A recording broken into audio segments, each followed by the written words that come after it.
Sur le banc. Deschamps réussi. Dembélé sur le banc depuis 2 matchs. Ousmane Dembélé nous désespère. Du déchet, pas ou peu de différence, pas de but, pas de passe décisive. Deschamps doit-il mettre Dembélé sur le banc contre la Pologne? Alors votre vil peuple a dit oui. Timothée, tiens justement, oui. Et en plus, ça serait quoi? Un message pour le groupe? C'est un peu l'esprit de votre intervention, c'est-à-dire?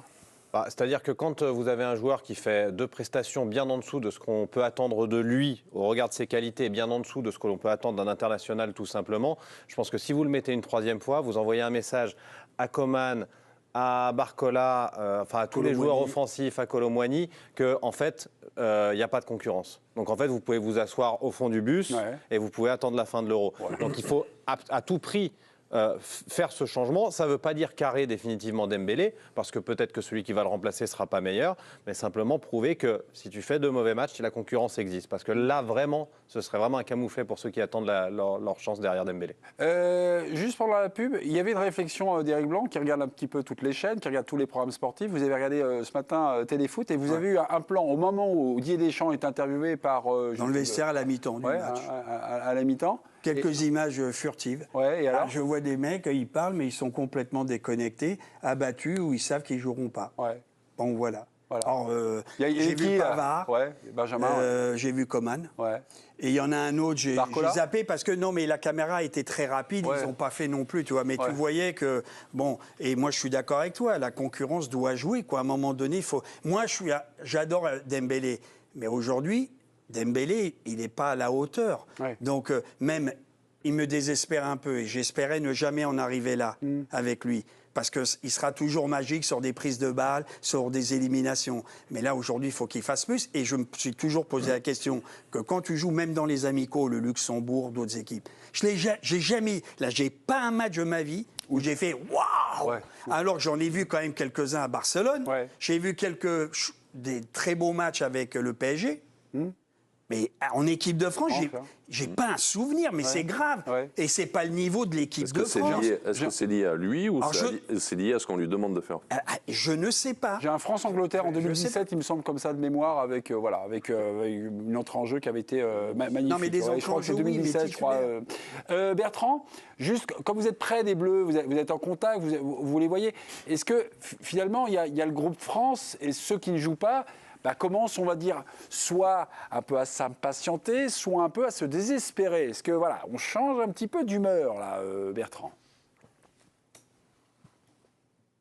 Oui, un petit peu. C'est souvent le cas lors de ces compétitions-là. Mais là, il y a différents éléments qui permettent d'accréditer cette thèse. En tout cas, non, c'est pas une thèse, c'est une information. Il y a le fait que Didier Deschamps, le sélectionneur, je crois qu'il fait le moins de changements depuis le début de la compétition. Notamment face aux Pays-Bas, il y a 2 changements à la 75e minute. Vous avez le fait que certains joueurs ont moyennement apprécié de jouer avec des U19 de Paderborn le lendemain du match pour ces oppositions-là, pour que tout le monde conserve du rythme. Et puis certains voient leur perspective totalement bouchée.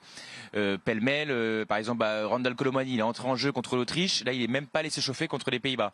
Il était fâché à l'issue de la rencontre. Il était énervé. Kamavinga, qui est à 100%, qui l'était avant sa petite blessure à la cheville. Il espère sans doute jouer. Il était numéro 6 lors de la finale de Ligue des Champions. Là, Tchouaméni revient, il joue 90 minutes. Lui doit se dire qu'il va pas jouer énormément. Zaïre Emery, il joue plus le lendemain des matchs que le jour des matchs. C'est un certain nombre de joueurs dont l'avenir semble, en tout cas le temps de jeu semble un peu bouché. C'est pareil, c'est Pavard qui s'échauffe, c'est jamais Klose quand il y a potentiellement un blessé derrière.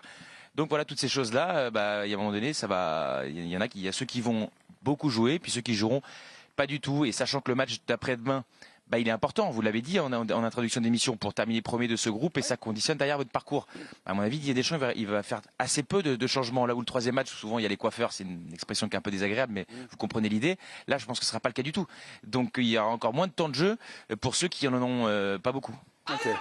Alerte générale. Tiens, Bertrand, restez avec nous parce qu'il y a Camille qui va nous annoncer quelque chose, une information importante. Oui, concernant la Ligue 1, un club de foot, l'AS Monaco, qui est en vente depuis plusieurs mois, notamment ciblé par des actionnaires saoudiens, avec comme tête d'affiche de leur projet Luis Campos, le conseiller sportif du PSG. Donc évidemment, si vous voulez plus d'informations, vous allez sur le site L'Équipe. Loïc Tanzi et Damien Degore travaillent dur là-dessus. Donc voilà la grosse information. Luis Campos, conseiller sportif du Paris Saint-Germain, donc qui sera à la tête d'un projet de rachat pour acheter l'AS Monaco. Voilà.